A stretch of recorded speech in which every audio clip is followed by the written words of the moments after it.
আসসালামু আলাইকুম ওয়া রাহমাতুল্লাহি ওয়া বারাকাতুহু।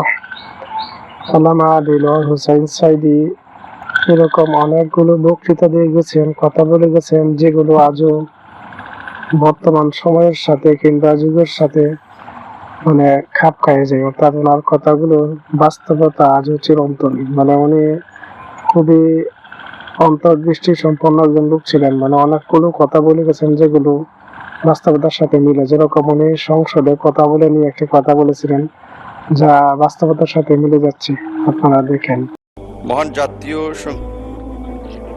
বৈদেশিক বৈদেশিক কর্মসংস্থান ও অভিবাসী সংশোধন বিল 2026 অবিলম্বে বিবেচনা করা হোক।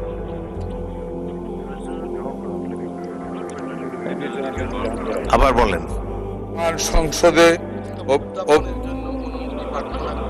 উত্থাপনের জন্য অনুমতি প্রার্থনা করি। আবার পার্লামেন্ট এমন একটা জায়গা যেখানে কথা বলতে চাইলেই বলা যায় না। অনেকে মনে করে তাদের এমপিরা খালি বসে থাকে, কথা কয় না কেন? কারণ কথা বলতে জানা লাগবে, বিধি জানতে হবে। ওখানে দাঁড়ালেই জিজ্ঞেস করে কোন বিধিতে কথা বলবে, এবং বিধি যদি জানা না থাকে তাহলে আহাম্মকের মতো খাড়ায় থাকতে হবে।